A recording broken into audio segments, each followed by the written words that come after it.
Le 7-9, Patrick Cohen, sur France Inter. Bonjour François Fillon. Bonjour. Comme l'avait laissé entendre le gouvernement, le décret et l'arrêté sur la réforme du collège et de ses programmes sont parus ce matin au journal officiel. Que dites-vous ce matin ?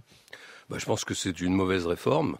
C'est une réforme qui comporte deux aspects qu'il ne faut pas mélanger. Il y a l'affaire des programmes qui ont été bâclés et qui, à mon avis, vont être revus. Je ne crois pas du tout que le gouvernement pourra aller jusqu'au bout. Et d'ailleurs, le président de la République, le Premier ministre ont demandé une réécriture des programmes. Puis il y a le deuxième sujet qui est la réorganisation du collège, qui en réalité a un objectif, c'est de dissimuler des réductions de postes.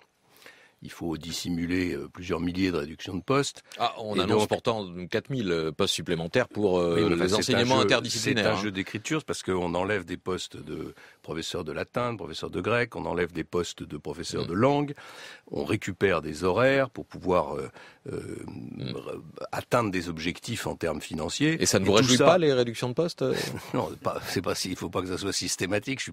On n'est pas demandeur de réduction de postes pour des réductions de postes. Comme vous l'avez fait. Une organisation qui fonctionne. Moi, j'avais proposé, par exemple, qu'il y ait de plus en plus de professeurs qui aient deux disciplines à enseigner. Ça permet de faire des économies et en même temps d'avoir moins de professeurs au collège, donc d'avoir des élèves qui ne sont pas confrontés à un grand nombre de professeurs à la sortie de l'école primaire. Mais surtout, tout ça est dissimulé derrière une espèce de fatras pseudo-égalitaire qui n'est pas bon pour le collège, qui n'est pas bon pour l'avenir de la jeunesse et qui doit donc être revu. Sur la réforme du collège,